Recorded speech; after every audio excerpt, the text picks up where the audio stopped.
Hello എല്ലാവർക്കും good evening. ഇന്ന് ഞാൻ വന്നിട്ടുള്ളത് ഒരു കിടുക്കൻ റെസിപ്പിയുമായിട്ടാണ്. ഓക്കെ, ചിക്കൻ കട്ട്ലറ്റാണ്. ഓക്കെ, അതിന് എന്തൊക്കെ സാധനങ്ങൾ വേണമെന്ന് ഞാൻ പറഞ്ഞു തരാം. ഇതൊരു 2 കോഴിമുട്ട കുറച്ച് ഉപ്പിട്ടിട്ട് നന്നായിട്ട് ബീറ്റ് ചെയ്യാം. അപ്പോൾ അത് റെഡി.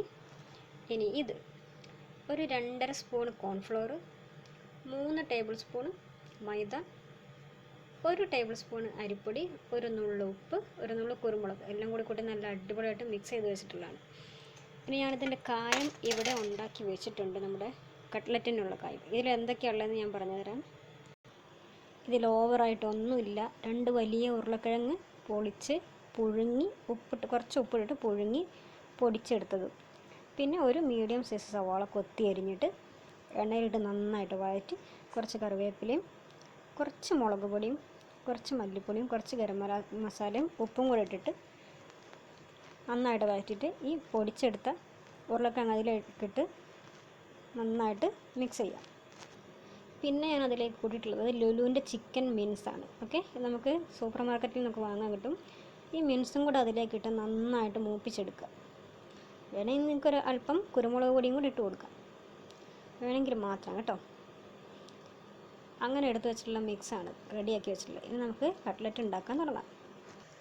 ഒരു പാൻ അടുപ്പത്ത് വെച്ച് ചൂടാക്കിയിട്ട് കുറച്ച് നല്ല സൺഫ്ലവർ ഓയിൽ ഒഴിച്ചിട്ടുണ്ട്. നമ്മുടെ ചായൻ്റെ വെള്ളം വെച്ചിട്ടുണ്ട്, അത് നന്നായിട്ട് തിളയ്ക്കുന്നുണ്ട്. അത് നമുക്ക് റെഡിയാക്കാം. ഇനി ബ്രെഡ് ക്രംസ് ഇല്ലയെന്ന് വെച്ചിട്ട് ആരും കട്ട്ലറ്റ് ഉണ്ടാക്കാതിരിക്കണ്ട കേട്ടോ. അതിനുള്ളൊരു ഈസി മെത്തേഡാണ് ഞാനിപ്പോൾ കാണിച്ചത്. കുറച്ച് കോൺഫ്ലോർ, കുറച്ച് മൈദ, കുറച്ച് അരിപ്പൊടി, പിന്നെ വേണമെങ്കിൽ കുറച്ച് കുരുമുളക് പൊടി, ഉപ്പ് പിന്നെ ആവശ്യമാണ് കേട്ടോ. ഇനി നമുക്കിതിനെ ഓരോന്നിനും ബോൾസ് ആക്കാം. ചെറുതായിട്ട് ഇങ്ങനെ ഒന്ന് പരത്തി കൊടുക്കാം. നിങ്ങൾക്ക് വലുതായിട്ട് എടുക്കണമെങ്കിൽ വലുതായിട്ട് എടുക്കാം. ഞാനിപ്പോൾ ഒരു മീഡിയം സൈസിലാണ് എടുത്തിട്ടുള്ളത്.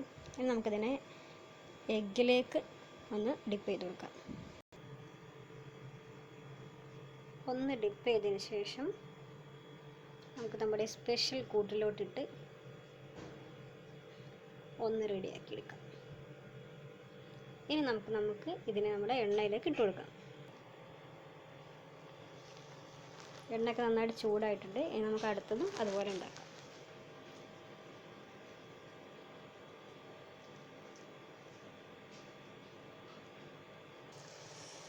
ഞാനിവിടെ മറിച്ചൊക്കെ ഇട്ട് കൊടുത്തിട്ടുണ്ടായിരുന്നു. എല്ലാം കൂടി ഒരു ലോങ് വീഡിയോ ആക്കണ്ടെന്ന് വിചാരിച്ചിട്ട് ഞാൻ കാണിക്കാവുന്നതാണ്. ഇവിടെ 2 ഏകദേശം റെഡി ആയിട്ടുണ്ട്, ബാക്കിയൊക്കെ റെഡിയായി വരുന്നുണ്ട്. നമുക്കിതിനെ ഒന്ന് കോരി മാറ്റാം, ഒരു പ്ലേറ്റിലേക്ക് മാറ്റാം. അങ്ങനെ നമ്മുടെ 2 കട്ട്ലറ്റ് ഇവിടെ റെഡി ആയിട്ടുണ്ട്. ഇനി ബാക്കിയുള്ളതും കൂടി നമുക്ക് അതുപോലെ റെഡിയാക്കി എടുക്കാം. അങ്ങനെ നമ്മുടെ കട്ട്ലറ്റുകളെല്ലാം ഇവിടെ റെഡി ആയിട്ടുണ്ട്.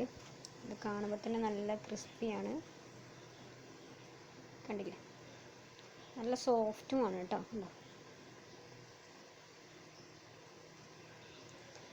വീഡിയോ എല്ലാവർക്കും ഇഷ്ടമായി വിചാരിക്കുന്നു. ലൈക്ക് ചെയ്യുക, ഷെയർ ചെയ്യുക, സബ്സ്ക്രൈബ് ചെയ്യുക. Thank you.